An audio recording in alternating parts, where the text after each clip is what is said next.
Cher Jean-Luc Mélenchon,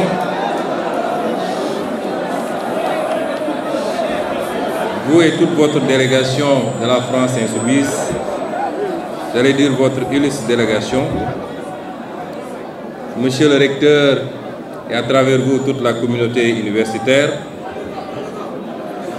chers étudiants, chers invités, je disais hier au président Mélenchon, et je préfère l'appeler président, que je n'ai ni son éloquence ni son art oratoire, et c'est pourquoi probablement je vais me cantonner à mon texte pour ne pas risquer de me perdre. J'aurai moins tendance à l'articulation physique pour la simple raison que désormais nous avons un pays à transformer et je peux assurer tout le monde que nous allons transformer ce pays.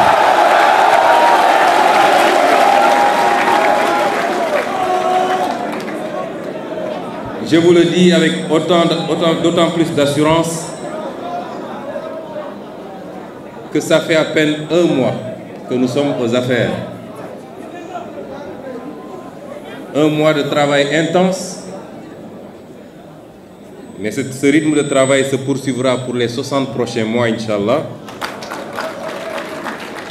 Un travail qui nous a permis d'évaluer l'ampleur de la tâche, mais également l'ampleur des dégâts qui ont été causés. Mais un mois qui ont fini de nous convaincre, plus qu'on ne l'était avant d'arriver au pouvoir, que rien ne nous sera impossible.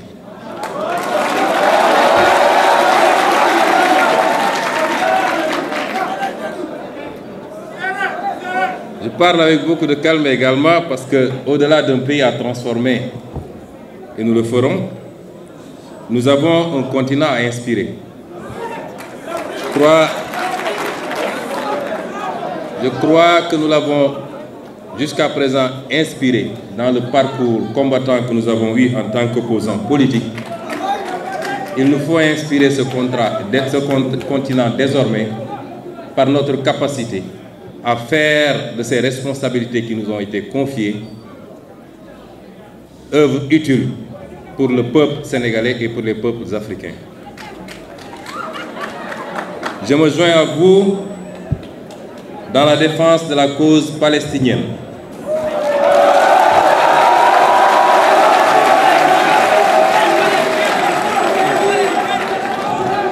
Peuple aujourd'hui massacré dans l'indifférence totale de toute la communauté dite internationale.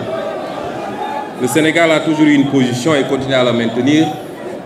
Et ce n'est pas pour rien que depuis la création du Comité pour la défense des droits inaliénables du peuple palestinien, ce comité est présidé par le Sénégal. Son Excellence le Président Bassirou Diomaye Diakhar Faye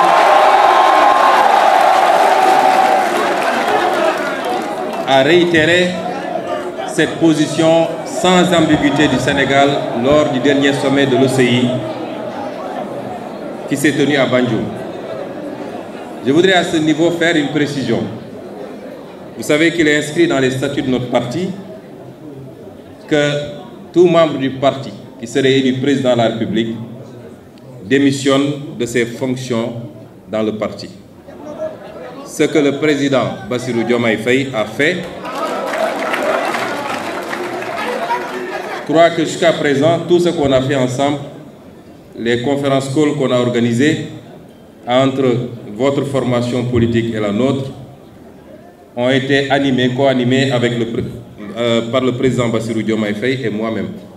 Il aurait bien voulu être dans cette salle avec nous, mais vous comprendrez bien que ses fonctions et surtout l'engagement statutaire que nous avons inscrit dans les statuts de notre parti l'en empêche.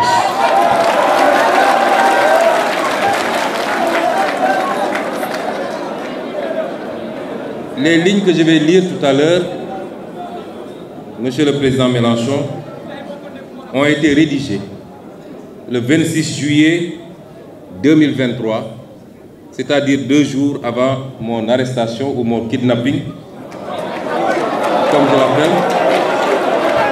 Et ces lignes avaient été partagées avec 2 de nos collaborateurs, notamment Maître Bamba Sissé, un de mes avocats, mais également un de vos concitoyens qui a joué un rôle extrêmement important dans notre lutte. Je veux nommer M. Juan Branco.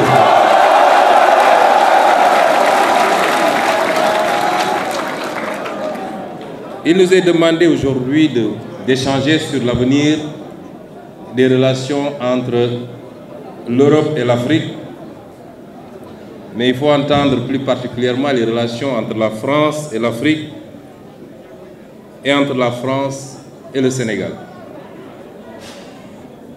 Les liens qui unissent nos continents sont empreints d'une histoire complexe, façonnée par des récits entremêlés de souffrances et d'aspirations. Il est très difficile de parler de l'avenir sans faire de temps en temps quelques incursions dans un passé qui n'est pas forcément reluisant. L'Afrique, berceau de l'humanité, a été trop souvent le théâtre d'une exploitation injuste, dictée par des intérêts extérieurs. Aujourd'hui, nous nous trouvons à un tournant décisif où la nécessité de réévaluer ces schémas historiques et de promouvoir un partenariat équitable s'impose avec une urgence sans précédent. Je saisis cette tribune pour souligner l'impératif d'adopter une approche nuancée et inclusive dans notre analyse des relations Afrique-Europe. Trop souvent, les discours simplistes occultent la richesse des interactions passées et présentes entre nos continents. Reconnaître les erreurs du passé, tout en saisissant les opportunités de collaboration future, constitue un impératif moral et politique. Nous devons également faire preuve de clairvoyance face aux défis contemporains qui jalonnent nos échanges intercontinentaux.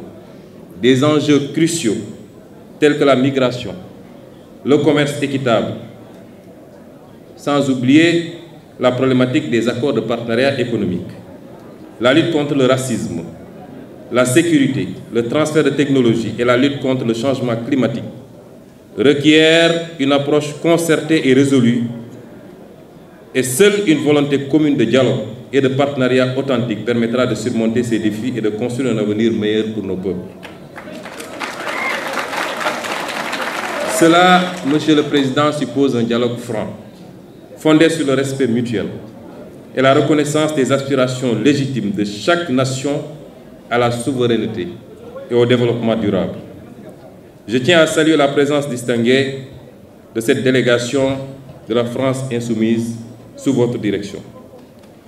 Messieurs, Mesdames, nous sommes les architectes de notre destin commun.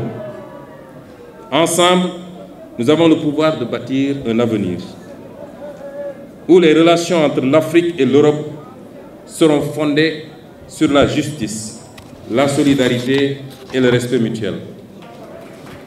Permettez-moi également de souligner l'importance, au-delà des politiques, du rôle que les intellectuels, les artistes, les sociétés civiles et les diasporas doivent jouer dans cette dynamique de partenariat et de coopération.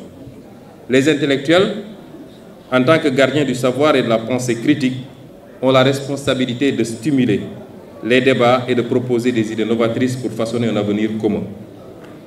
Les artistes, par leur créativité et leur expression, ont le pouvoir unique de transcender les frontières et de créer des ponts entre les cultures. Leur art peut servir de langage universel pour promouvoir la compréhension mutuelle et encourager l'empathie entre les peuples africains et européens. Les sociétés civiles, en tant que voix de la conscience collective, sont les garantes des droits humains, de la justice sociale et de la démocratie. Leur engagement actif peut contribuer à renforcer la transparence et la responsabilité dans les processus décisionnels, garantissant ainsi que les intérêts des citoyens sont au cœur des relations Afrique-Europe. Enfin, les diasporas africaines, en Europe comme ailleurs, constituent des ponts vivants entre nos continents. Leur contribution économique, culturelle, sociale offre des opportunités uniques de renforcer les liens entre nos sociétés. Ensemble, nous pouvons construire un avenir où la coopération, le respect mutuel et la solidarité sont les maîtres mots de nos relations. Cela nécessite un engagement collectif et une volonté inébranlable de travailler ensemble pour relever les défis communs et saisir les opportunités qui se présentent. Ceci dit, les relations entre l'Europe et l'Afrique, les relations entre la France et l'Afrique, particulièrement celles entre la France et le Sénégal. Parce que quand on parle des relations entre les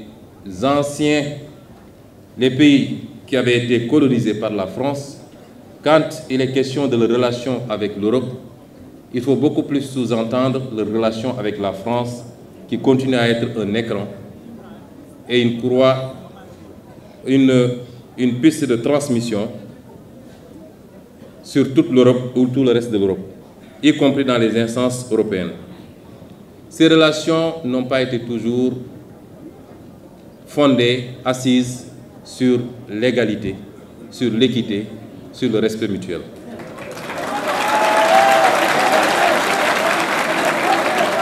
Ces relations jusque-là ont été des relations léonines au détriment des Africains et du continent africain.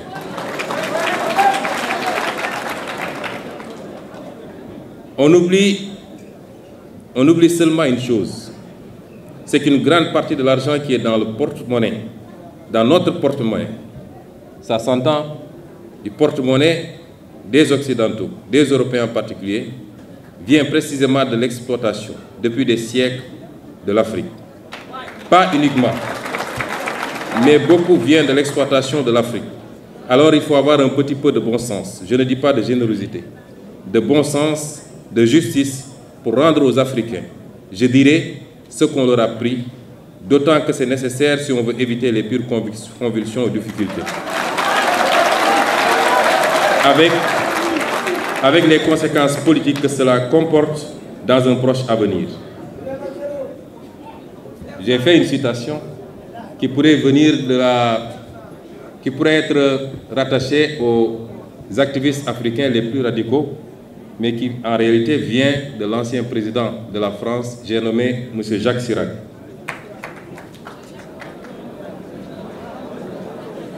Ça étonne plus d'un, et je crois que M. le Président Mélenchon lui-même n'en est pas informé. Et c'est une reconnaissance certes tardive, mais qui établit une vérité historique, celle de l'exploitation pendant des siècles et avec des manières différentes d'un continent par un autre qui a pu justifier une grande partie de la richesse de l'un de ces continents au détriment de l'autre. Les relations entre l'Occident et l'Afrique, évidemment, sont faites de plusieurs siècles d'histoire, d'une singulière ambivalence. Celle entre la France et le Sénégal n'en déroge pas. Les péripéties de ces relations à travers le temps ont abouti à des sentiments faits d'amour et de désamour, de fierté et de culpabilité, de crédulité et de scepticisme, sentiments qui se manifestent et s'expriment véritablement, variablement selon les époques et les contextes. Elle se singularise depuis quelque temps par ce qui est qualifié par certains de sentiment anti-occidental ou de sentiment anti-français, exprimé par une large frange des opinions publiques africaines. Cet état de fait est souvent imputé par la majorité de l'élite dirigeante. Je précise bien, une majorité de l'élite dirigeante. Vous n'en faites pas partie, évidemment. Par la majorité de l'élite dirigeante occidentale, plus à tort qu'à raison, à l'activisme d'une nouvelle élite populiste, combinée aux manipulations de nouvelles puissances concurrentes, n'est pas nouveau. C'est des raccourcis qu'il faut trouver face à des phénomènes. Et le raccourci qui a été trouvé pour expliquer ce sentiment, c'est que les Africains seraient manipulés par de nouvelles puissances, la Russie, la Chine, et j'en passe. Qu'il est né aujourd'hui sur le continent de nouvelles élites politiques, populistes, qui manipulent les masses et particulièrement la jeunesse. Et ce raisonnement infantilisant ne correspond pas à la réalité. nous avons dépassé l'époque où les Africains pouvaient se faire manipuler par quelques peuples, par quelques régimes.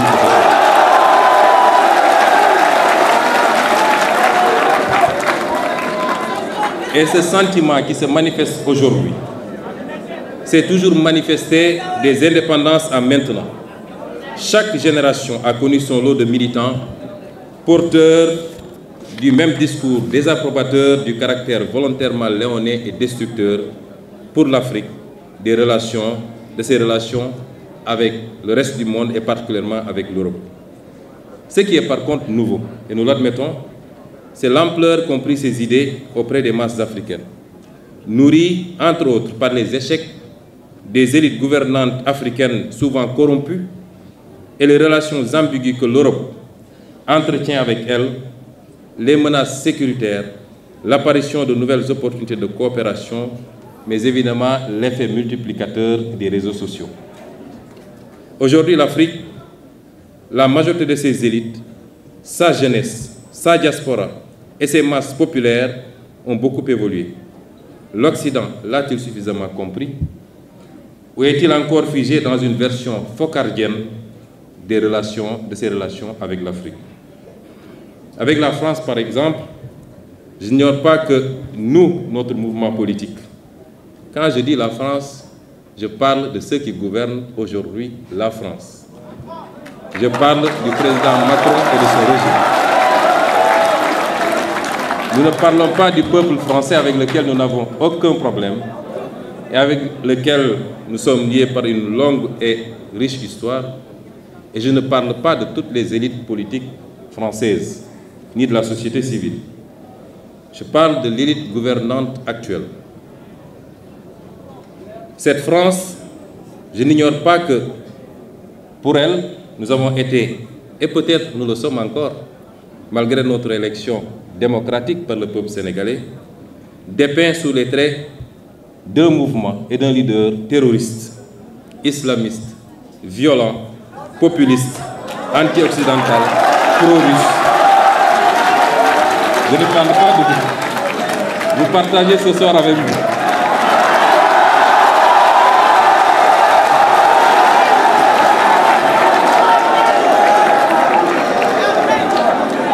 Il est évident, M. Mélenchon, que je ne m'en plains pas, puisque le français bon chose que vous êtes n'échappe pas à cette catégorisation. La vérité, c'est que beaucoup de gouvernants européens, et singulièrement français, s'accommodaient mal de notre discours politique souverainiste et se fixaient comme objectif de l'entraver. C'est ce qui explique certainement leur mutisme approbateur face à la sanglante persécution du régime du président Macky Sall contre notre parti politique et ses militants.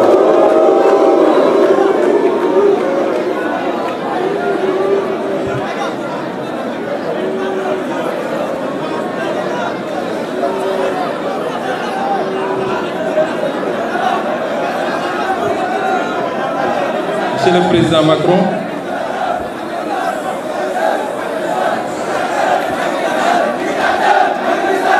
je voulais dire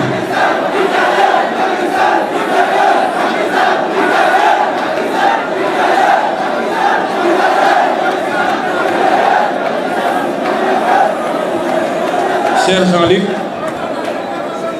ce tableau semble assez sombre.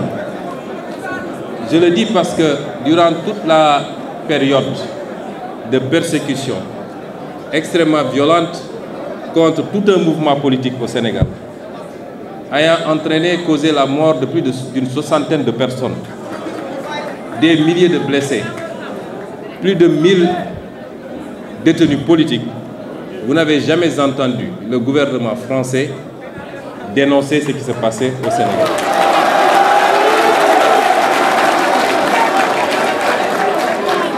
Vous n'avez jamais entendu l'Union européenne dénoncer ce qui se passe au Sénégal.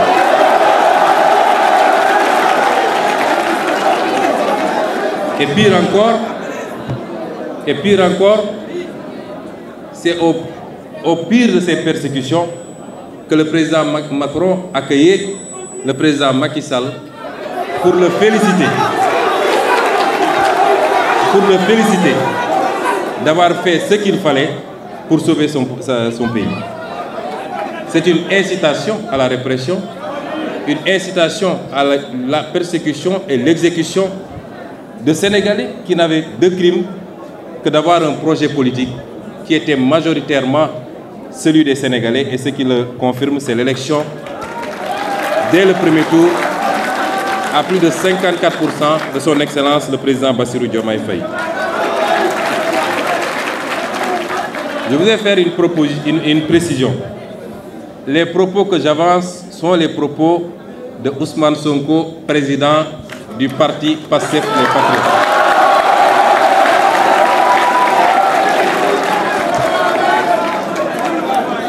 Il est évident que notre posture actuelle, consistant au fait que nous avons à conduire les destinées de ce pays qu'est le Sénégal, nous amènera à collaborer avec tous les États du monde, y compris l'État français et donc le gouvernement de M. Emmanuel Macron. Mais je peux également assurer que les postures et les positions que nous avons défendues jusqu'à présent en tant qu'opposants seront exactement les mêmes aujourd'hui que aujourd'hui.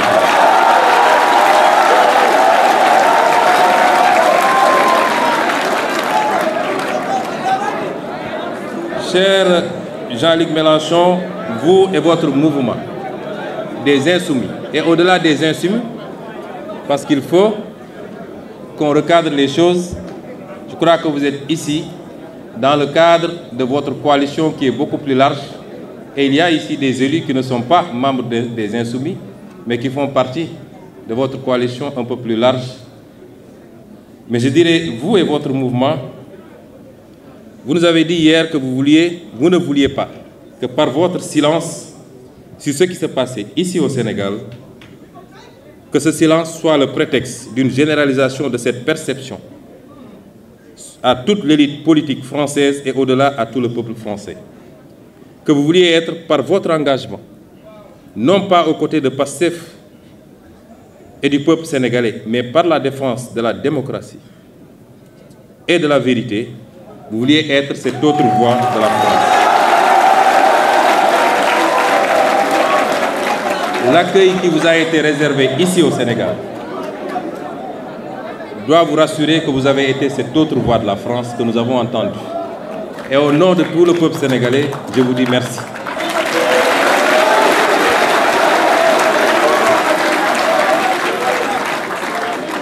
Vous voilà donc, M. Mélenchon, aujourd'hui à Dakar, terre d'Afrique, terre d'hospitalité, terre de liberté et terre de paix, pour échanger avec nous sur l'avenir des relations entre l'Europe et l'Afrique. Très vaste sujet.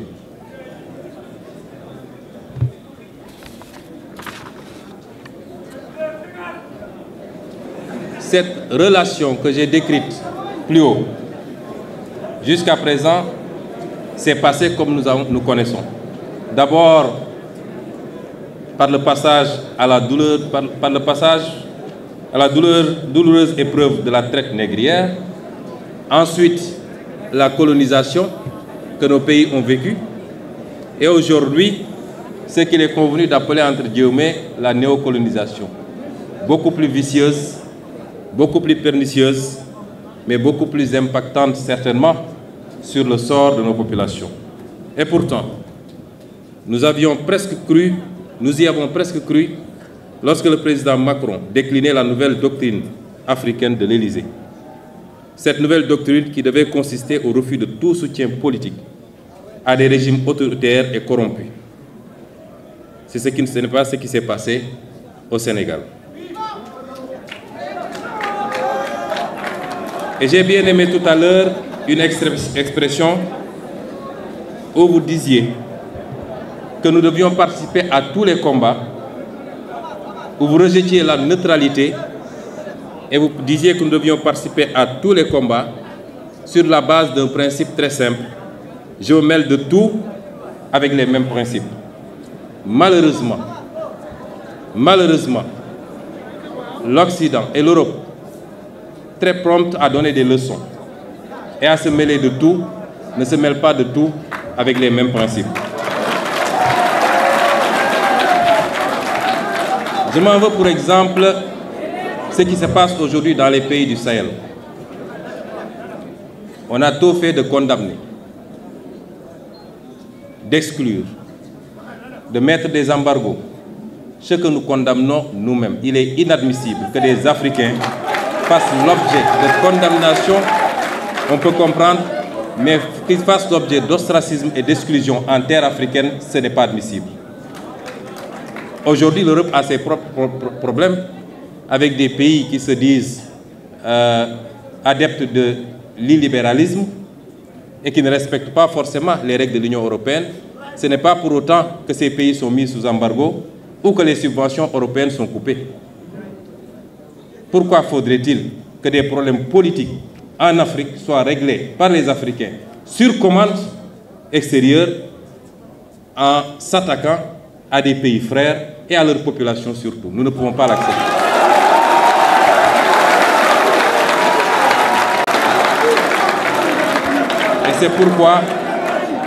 Et c'est pourquoi nous ne lâcherons pas nos frères du Sahel.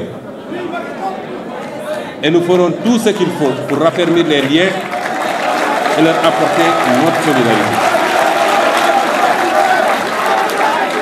Ceux qui aujourd'hui condamnent des régimes considérés comme des régimes militaires ou dictatoriaux sont pourtant enclins à aller dans d'autres régimes qui ne sont pas démocratiques lorsque leur intérêt s'y trouve pour négocier du pétrole ou des marchés.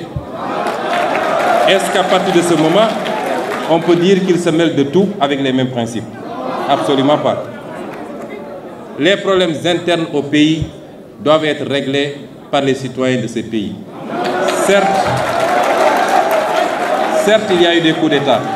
Et certes, personne n'encourage la commission de coups d'État.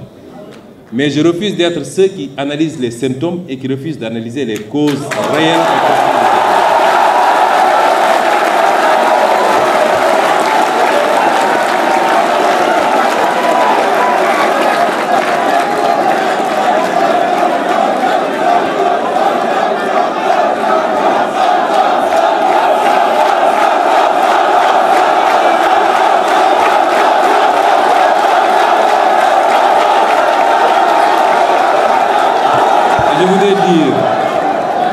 Je voudrais dire, Monsieur le Président Mélenchon, que c'est ces tergiversations, cette ambivalence dans les prises de position qui ont fini par discréditer une bonne partie de l'Occident, et en l'occurrence ici, l'Europe et la France, au regard de tous ces peuples africains qui aujourd'hui vont aux mêmes écoles, suivent de la même manière l'actualité mondiale et sont aussi éveillés que tout autre peuple du monde. Et cela a fini par déteindre très négativement sur les relations entre l'Afrique et l'Europe. Il nous faut refonder ces relations parce que nous sommes tenus d'être ensemble et de travailler ensemble. Qu'avons-nous proposé jusqu'à présent, nous, Africains? Bien sûr, j'ai toujours dit que je n'impute pas tous les maux qui nous gangrènent à des responsabilités extérieures. Les détournements de deniers publics ne sont pas de la responsabilité étrangère, c'est l'irresponsabilité et la boulimie de nos élites.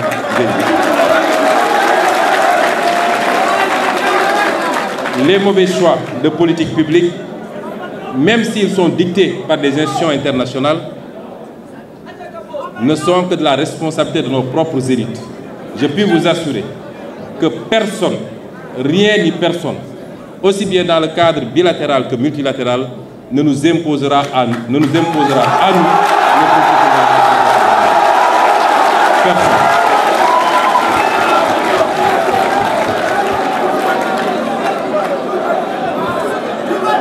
Et donc, nous allons développer ici quelques axes qui nous paraissent importants, des propositions, des offres sur ce qui doit pouvoir relancer cette coopération sur de meilleurs termes qu'elle ne l'est actuellement.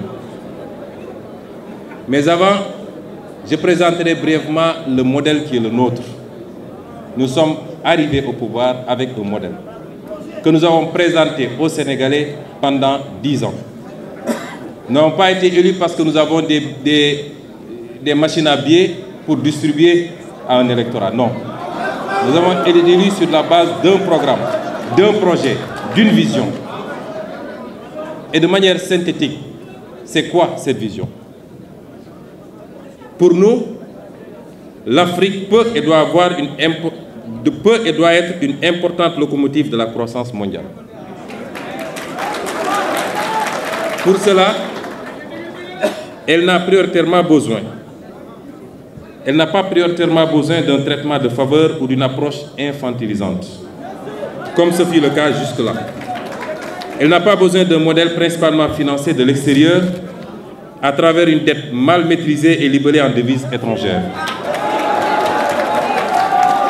ou d'un afflux d'investissements directs étrangers exclusif du secteur privé national qui génère une croissance extravertie du fait, entre autres, d'un taux de change fixe. On nous parle de croissance depuis des années. La pauvreté n'a pas cessé de galoper. Le chômage n'a pas cessé de monter. Parce que cette croissance n'est pas faite par et pour les Africains.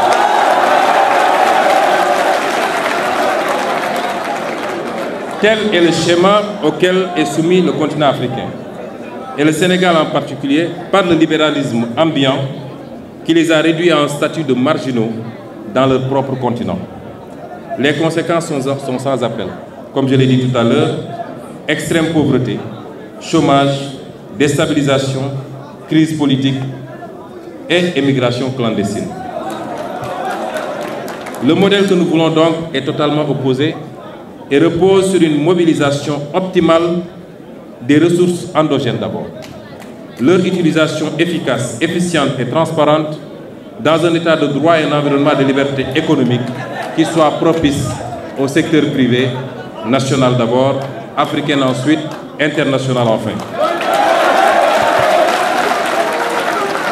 Et ce modèle permettrait aux petites et moyennes entreprises africaines d'être les porteuses de la croissance par leur inclusion financière dans une monnaie compétitive qui ne soit pas arrimée à une seule monnaie. Dans ce modèle donc, l'Afrique doit être sa propre locomotive.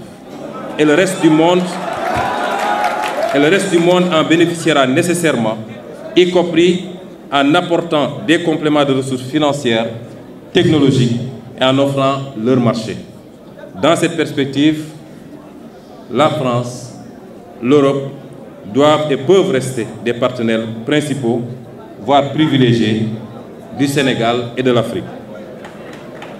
Il y a des atouts dans la relation entre les deux continents et entre votre pays et le nôtre. Ces atouts sont indéniables. Nous ne sommes pas là pour faire du nihilisme absolu. Le premier atout, c'est que nous partageons cette culture ou cette soif, au niveau des peuples en tout cas, de la démocratie et du libre choix des peuples. Je crois que le Sénégal a suffisamment démontré à travers les années, malgré les crises que nous avons traversées, que c'est un peuple qui est très attaché à sa liberté et à sa démocratie. Nous partageons également une histoire. Le Sénégal, la France, l'Afrique, l'Europe, c'est plusieurs siècles d'histoire dont les vestiges architecturaux sont encore très visibles dans tous les pôles urbains du pays. Des siècles d'histoire traversés d'épreuves, douloureuses, subies ou partagées, mais qui ont créé également un lien à nul autre comparable. Nous partageons également la langue, vous en avez parlé, au point de dire que cette langue appartient à ceux qui la parlent et qui sont majoritairement sur le continent africain. Nous partageons cette option sous réserve de notre option également ferme de travailler à la promotion et au développement de nos langues nationales.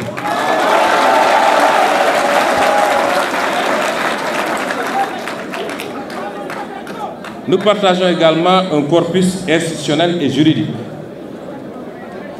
L'un des solides héritages justement de cette histoire réside dans la similitude des systèmes institutionnels et juridiques en usage dans nos pays, ce qui simplifie et stimule les rapports de travail, la mobilité professionnelle, des professions libérales par exemple. J'ai ici devant moi Maître Tine, qui est à la fois avocat au barreau de Paris et au barreau de Dakar du Sénégal, et le partage d'expériences également. La proximité géographique, le continent qui nous est le plus proche, évidemment, est le continent européen. Et pour le Sénégal, une attention mutuelle. Tous ces éléments sont des prérequis qui peuvent valablement présager de relations privilégiées et riches si l'on sait leur donner les orientations adaptées au contexte et à l'époque. Quels sont les contours qu'il faut lui donner? Nous avons une marge extraordinaire de progression dans nos relations, dans le domaine de la technologie, de l'intelligence artificielle, comme on l'a dit tantôt, de l'efficacité énergétique et la transition écologique, des investissements dans tous les domaines. Je parle des investissements directs. Autant d'enjeux modernes pour lesquels les pays africains, largement à la traîne, doivent pouvoir compter sur le partenaire européen, en sus des domaines classiques qui nous interpellent, la problématique de l'immigration, que nous ne voulons pas, dont nous ne voulons pas, que nous ne souhaitons pas. Nous dénonçons ce phénomène plus que vous-même, parce que c'est l'élite de notre jeunesse, à la fleur de l'âge, qui périt dans les océans. La problématique de la bonne gouvernance est celle de notre révolution industrielle qui est inéluctable. Je me garderai de faire les développements sur chacun de ces points, puisque j'en avais fait, mais je ne veux pas être trop long, sur la technologie, l'efficacité énergétique et la transition écologique, les investissements directs et la coopération technique, les questions d'immigration et de bonne gouvernance, que je vais traiter un peu. Parce que la malgouvernance et la pauvreté sont le lit de ces tentatives morbides d'exode codifiées sous l'appellation d'immigration clandestine par le peu de perspectives qu'elles offrent aux populations africaines. J'ai dit une fois qu'en réalité, l'immigration est un phénomène naturel aussi vieux que le monde. Elle peut être justifiée par deux raisons. Simplement parce que, premièrement, les gens ne trouvent plus à s'épanouir là où ils sont installés, ou deuxièmement, que d'autres sont venus prélever leurs richesses et ils suivent le même chemin que leurs richesses.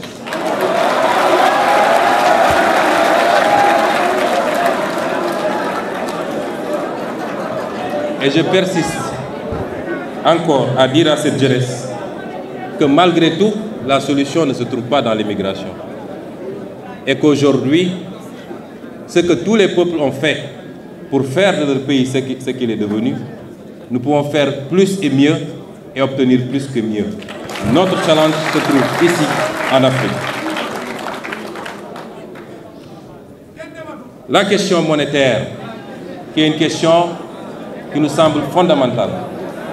Parce que, M. Mélenchon, nous avons, comme je l'ai dit, un pays à transformer. Et cette extraordinaire jeunesse que vous voyez attend beaucoup de nous. Et c'est pourquoi le plus difficile, ce n'est pas d'avoir un programme avec des axes que nous ferons ceci dans l'agriculture, ceci dans l'industrie, ceci dans la fourniture des biens et services de première nécessité. Ce n'est pas ça le plus problématique pour nos pays. Le plus difficile, c'est d'aller chercher les moyens là où ils sont. Et nos moyens sont énormes, mais ils nous échappent. Et nous allons les chercher là où ils sont. Parmi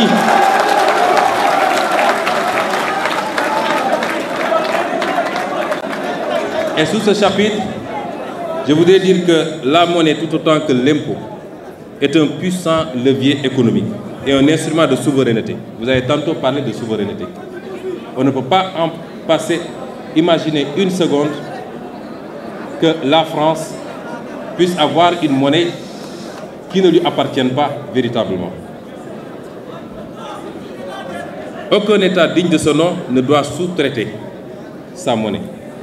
Et en guise d'exemple, le général de Gaulle, qu'il avait si bien compris qu'à la veille du débarquement de Normandie, lorsque Winston Churchill lui fit part de l'intention des Américains d'imposer à la France, après la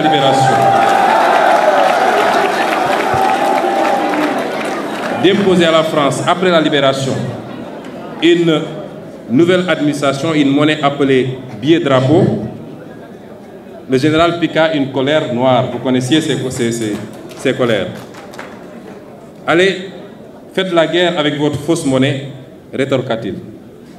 Ce billet ne circula que peu de temps en Normandie, notamment un seul mois, deux ou trois mois, de juin à août 1944, avant d'être définitivement retiré. Voici ce que nous en disions sur la question monétaire dans notre ouvrage intitulé « Solutions pour un Sénégal nouveau ». Je disais alors que nous optons sans équivoque pour une sortie prudente de ce système exsangue, car les banques centrales ayant perdu toute initiative de change pour maintenir ce taux de réserve, compriment nos économies et réduisent l'activité interne par une limitation des émissions monétaires. Ce que nous proposons, c'est de restituer à la monnaie ses fonctions d'écoute et de financement de l'économie par la formulation de l'offre des productions à l'exportation et à la consommation intérieure, l'appui aux politiques industrielles, et j'en passe, et j'en passe. Et c'est pourquoi aujourd'hui, dans notre option de renforcer notre marché financier national par divers leviers, parmi lesquels des investisseurs étrangers qui acceptent de combler notre déficit d'épargne pour partie en monnaie locale. Imaginez-vous que les pays africains s'endettent en devises étrangères et donc sont exposés aux fluctuations du marché. Aucun pays africain presque ne peut s'endetter en devises locales. Et cela doit cesser parce que nous en subissons les contre-coups. Et ce que nous voulons également, c'est une monnaie flexible, arrimée au moins à deux devises, à même d'aider à amortir les chocs exogènes et accompagner notre compétitivité à l'exportation. Je ne pourrai pas faire tous les développements sur la question monétaire, mais si j'en parle, c'est que à chaque fois qu'un homme politique africain soulève la question monétaire, il devient le diable incarné. Nous n'avons pas le droit de parler de notre propre monnaie. On n'en débat jamais au Parlement, on refuse d'en débattre dans les plateaux de télévision, et pourtant vous pouvez débattre de l'euro sur la tribune de l'Assemblée nationale française. Et c'est pourquoi nous en faisons un débat, nous l'imposons, et je pense que dans le cadre communautaire, en tout cas les derniers développements que nous en avons, nous nous acheminons sûrement vers ces réformes que nous souhaitons tant, qui ne sauraient tarder. L'autre élément, c'est la sécurité. La présence de bases militaires étrangères au Sénégal.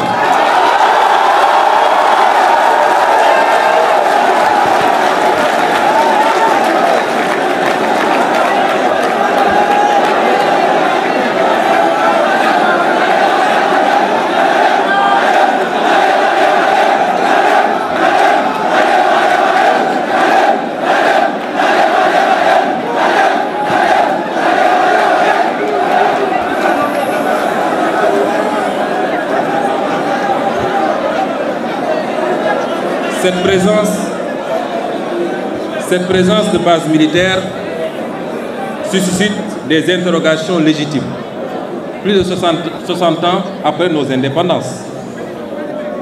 Nous devons nous interroger sur les raisons pour lesquelles l'armée française, par exemple, bénéficie toujours de plusieurs bases militaires dans nos pays et sur l'impact de cette présence sur notre souveraineté nationale et notre autonomie stratégique.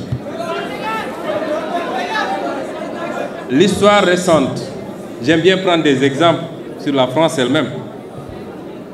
L'histoire récente de la France est très riche en anecdotes intéressantes sur la problématique et les enjeux de la question sécuritaire. Entre 1956 et 1958, vous êtes historien, je ne le suis pas, je peux me tromper sur les dates et même sur les faits.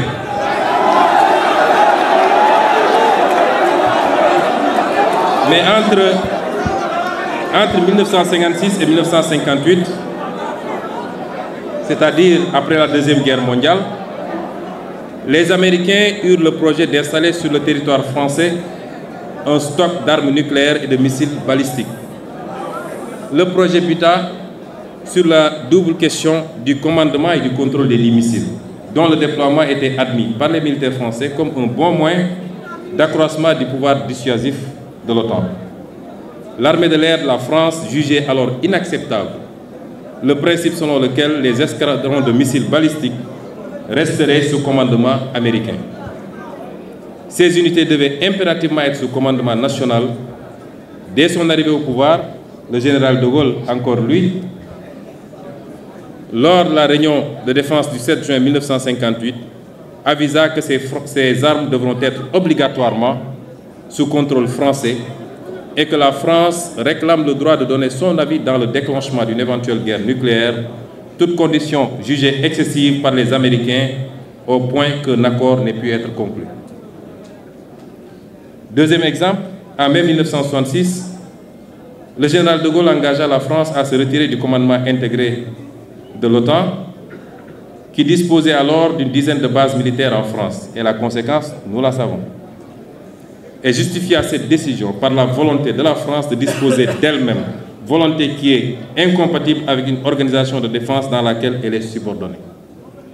Je réitère ici la volonté du Sénégal de disposer de lui-même, laquelle volonté est incompatible avec la présence durable de bases militaires étrangères au Sénégal. Ceci ne remet pas en question les accords de défense. Nous entretenons les accords de défense avec beaucoup de pays, les États-Unis, la Grande-Bretagne, la Chine même, je crois, beaucoup de pays. On peut avoir des accords de défense sans que cela ne justifie que le tiers de la région de Dakar soit occupé aujourd'hui par des garnisons étrangères.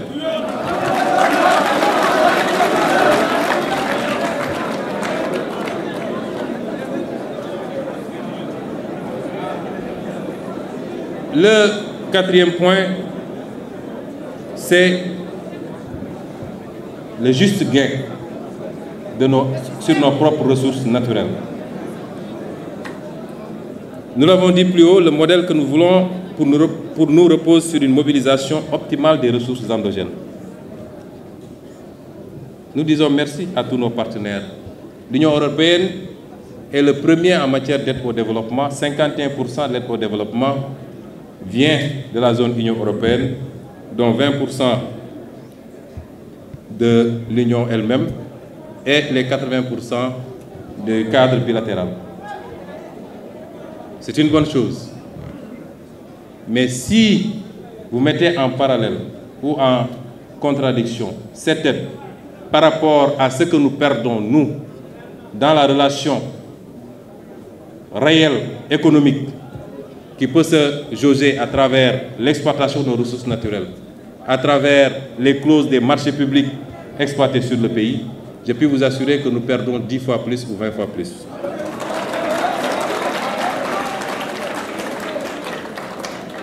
Et c'est pourquoi nos partenaires doivent comprendre que c'est là la seule issue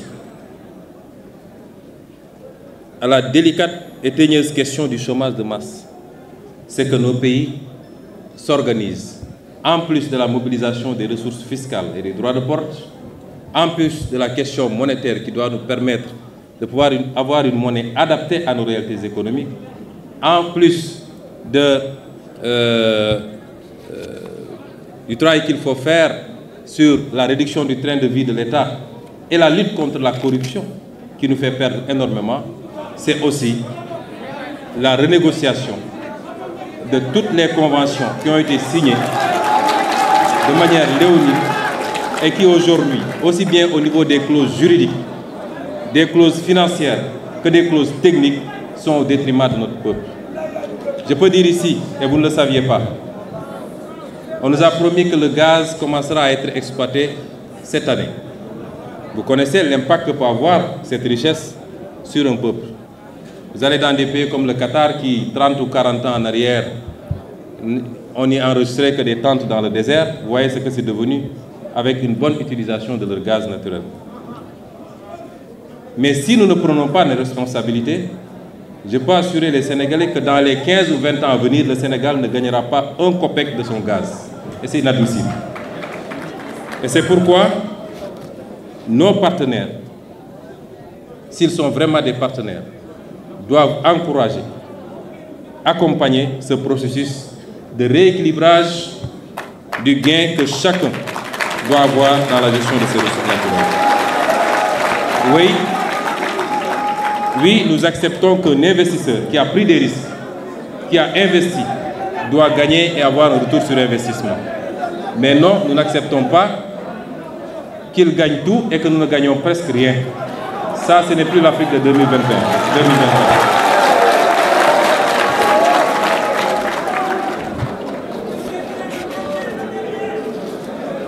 J'aimerais terminer par le dernier point.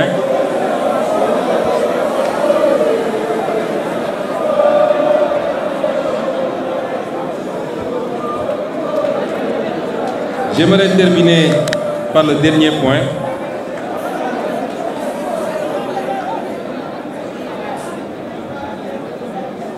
Nous disions hier, vous et moi, que nous avons énormément de convergences. Et je suis sûr que vous vous retrouvez dans tout ce que j'ai dit jusqu'à présent. Je suis moins sûr que vous allez vous retrouver dans ce que je vais dire maintenant. Mais on ne peut pas avoir une convergence parfaite, ça n'existe nulle part. Même entre nous, Sénégalais, entre nous, dans le cadre de notre parti, le PASTEF, nous n'avons pas une convergence parfaite. Et j'aimerais terminer sur un point qui relève beaucoup plus des aspects culturels, sur lesquels les échanges doivent être prudents du moins. Sur l'aspect culturel, qui relève souvent de la foi et qui déclenche beaucoup de passion, chaque peuple doit se donner les moyens de respecter les autres peuples dans leurs croyances et leurs convictions.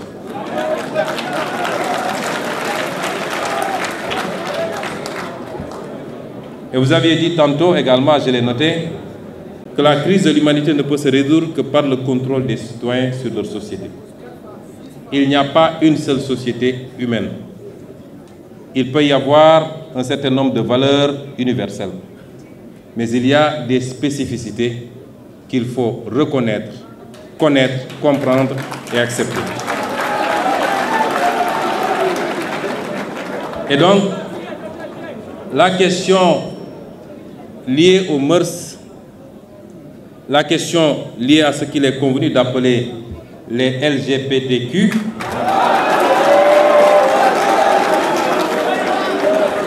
risque d'être le prochain casus belli entre le monde occidental et le reste du globe terrestre si elle continue à être posée de cette façon. Cette question subitement érigée en débat prioritaire au sein des opinions occidentales que nous respectons quand ça relève de leur réalité.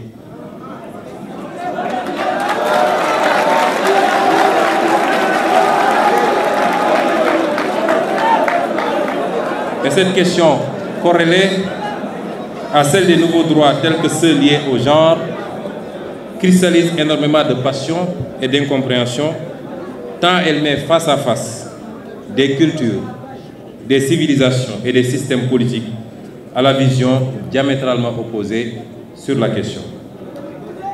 D'aucuns même lient l'exacerbation de ce qui est perçu comme un sentiment anti-occidental dans beaucoup de parties du monde, non pas aux divergences politiques ou économiques, mais plus à une certaine propension de ce dernier à essayer d'imposer sa vision et ses pratiques sur des aspects qui relève de réalités sociales et sociologiques ancrées et donc du dogme et de la passion.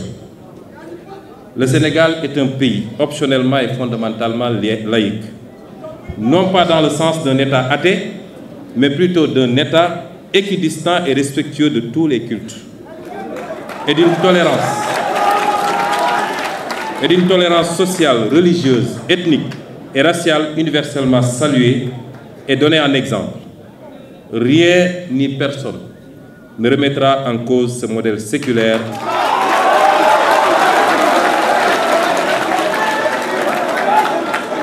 qui précède même l'avènement de l'État sénégalais moderne.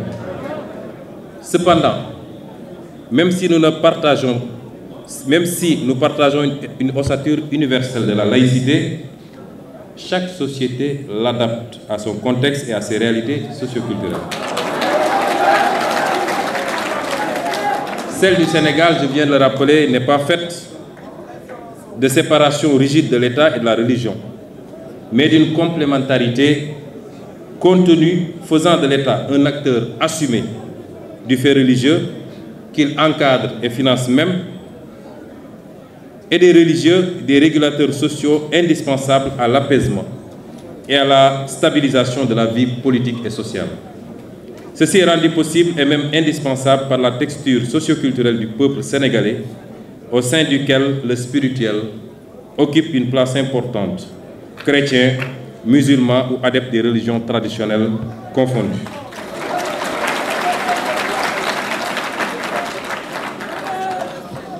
Président Mélenchon, c'est ce modèle qui explique en partie le statut exceptionnel du Sénégal et qui lui a permis de demeurer un îlot de stabilité, tout juste troublé par quelques revendications irrédentistes dans le Sud. Il est alors évident que les velléités extérieures de nous imposer, encore une fois, l'importation de modes de vie et de pensée contraires à nos valeurs risque de constituer un nouveau casus belli. La question du genre, par exemple, revient régulièrement dans les programmes de la majorité des institutions internationales et dans les rapports bilatéraux, même souvent comme une conditionnalité pour différents partenariats financiers. Nous pouvons noter aujourd'hui que la question des genres n'est pas nouvelle dans nos sociétés. Il ne faut pas penser que nos sociétés ne connaissaient pas ces questions. Elles les connaissaient, elles les géraient à leur façon. Elle ne l'est nulle part d'ailleurs et est presque consubstantielle à l'humanité. Elle ne peut être donc l'apanage de l'Occident.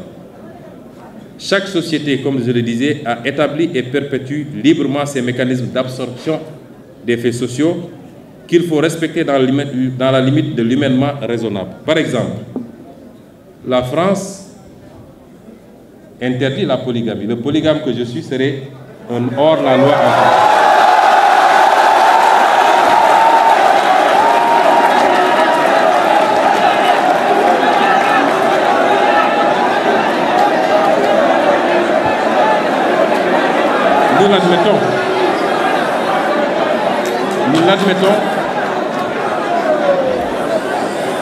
Nous l'admettons si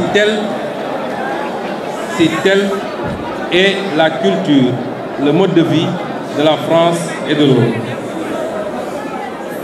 La France particulièrement, et de tout le monde occidental, et je vous félicite et vous encourage parce que vous êtes l'un des rares hommes politiques français qui le dénoncent, la France fait de la stigmatisation d'une religion, en l'occurrence musulmane, son exercice favori, au point d'interdire à des musulmanes de s'habiller comme elles l'entendent.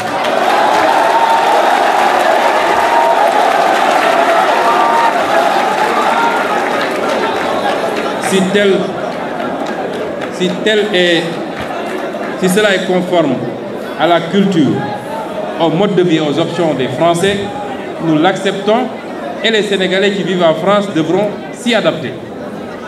Eh bien, si aujourd'hui, dans notre société, le phénomène dont je viens de parler n'est pas accepté, il est toléré.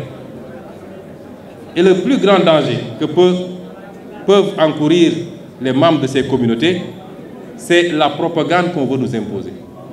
Parce que depuis l'aube des temps jusqu'à présent, les sociétés ont vécu avec ces phénomènes et il n'y a jamais eu de persécution, ni ici au Sénégal, ni nulle part en Afrique. Jamais eu de persécution contre ces communautés. Chaque peuple a connu ces phénomènes au point de lui trouver des concordances sémantiques. Ici au Sénégal, on dit Góor Jigéen. Ce n'est pas tombé du ciel, c'est parce que ça existe. Mais nous l'avons géré et nous continuerons de le gérer à notre façon et selon nos réalités socioculturelles. Et c'est pourquoi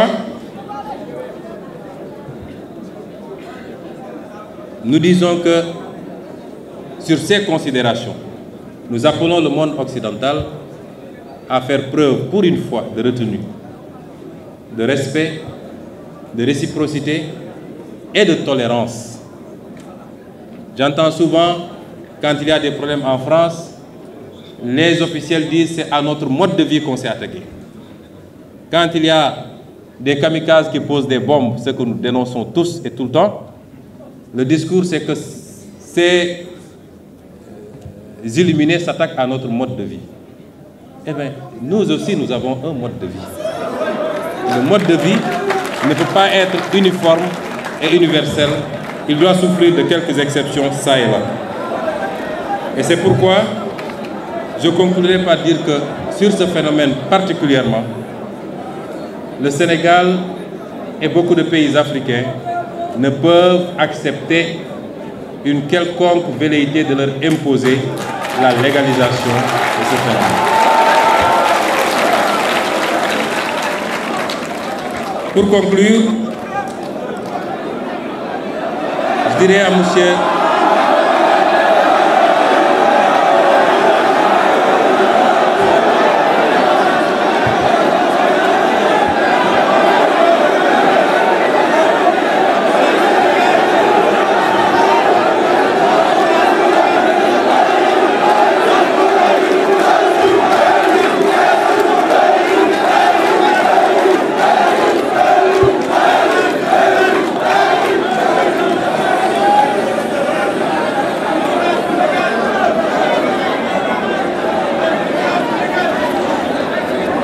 je dirais, pour conclure, que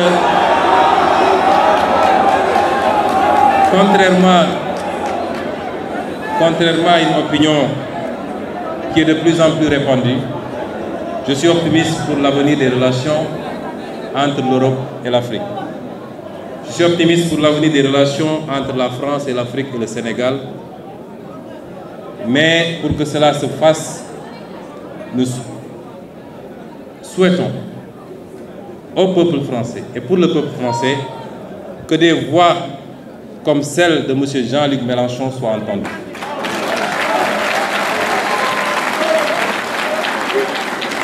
Qu'un discours éclairé, réaliste, qui tienne compte des évolutions remarquables de ces dernières décennies et qui marque un tournant que seule l'élite européenne ne comprend pas encore. Il est important que ce discours soit entendu. Je ne suis pas en train de m'immiscer dans la politique intérieure française. J'ai la réputation d'avoir pu élire des maires et des députés et un président de la République au Sénégal. J'ose espérer, c'est exagéré, je n'ai élu personne, c'est le fruit d'un travail collectif acharné. Mais j'ose espérer que cette prédiction se réalise lors des prochaines élections présidentielles en France en 2027 et que les insoumis puissent être nos correspondants à partir de ce moment pour qu'ensemble nous puissions faire les pas importants que nous devons faire. Je vous remercie. Du peuple souverain sénégalais. Notre intention, en quelque sujet que ce soit, ne passe jamais par la force. Et les relations bilatérales doivent être toujours des relations consenties mutuellement.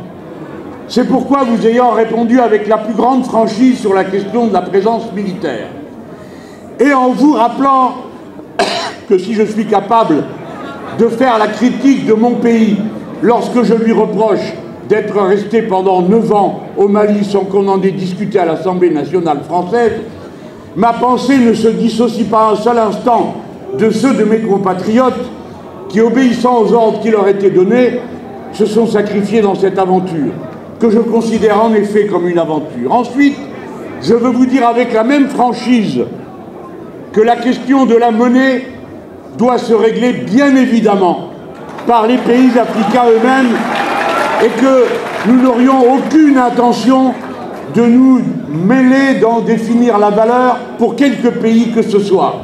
Mais nous savons, et c'est là qu'il faut réfléchir plus profondément, qu'en oubliant que nous sommes bien sûr les représentants de nations et des peuples amoureux de notre propre histoire, mais que nous sommes aussi unis par des causes communes.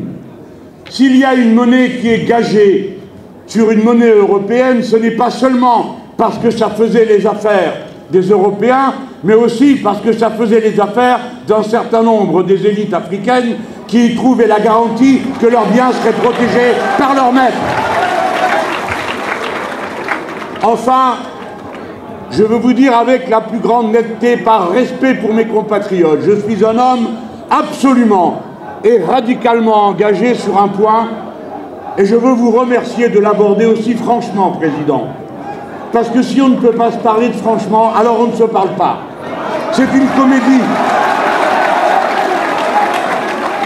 Nous venons de dire sur quoi nous sommes d'accord. Je crois que vous l'avez entendu.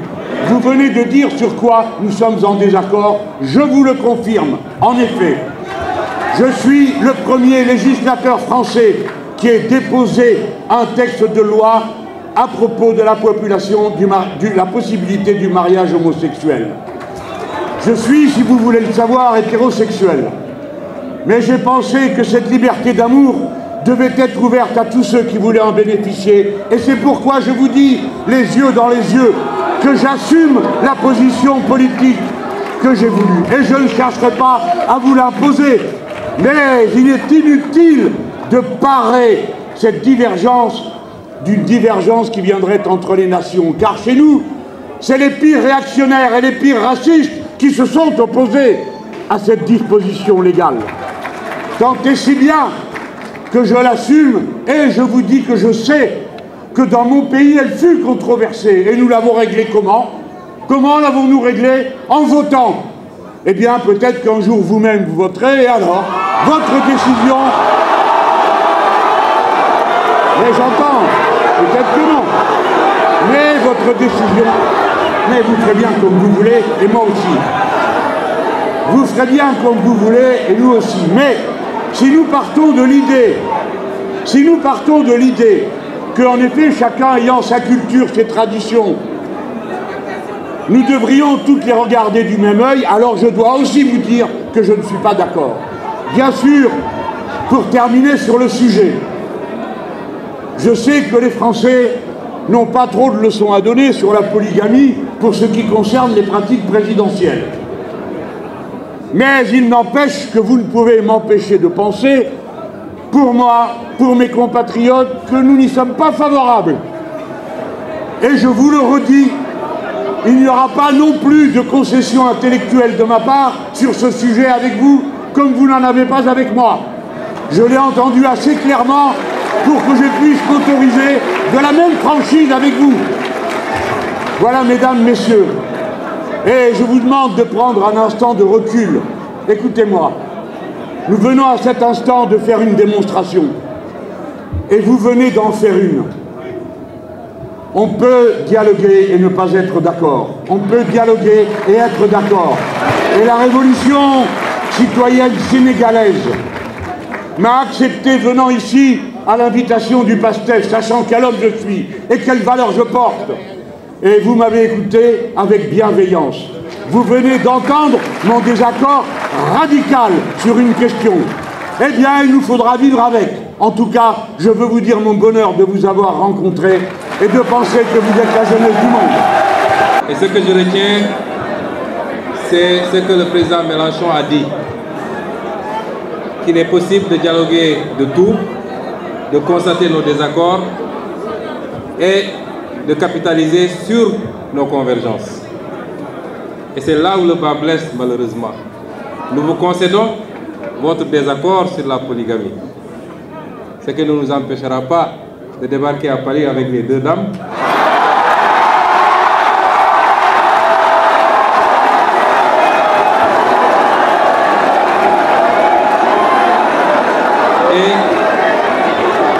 Et nous n'avons pas la prétention de nous prononcer ou d'interférer sur votre liberté de légiférer, soit pour ou contre un phénomène. Mais là où le bas blesse, c'est que, dans le sens inverse, on veut nous refuser ce droit, nous, sur les aspects où on est en désaccord, de légiférer ou de ne pas légiférer. Et c'est ça l'intolérance, justement. Et c'est ça que nous n'acceptons plus. Je vous remercie.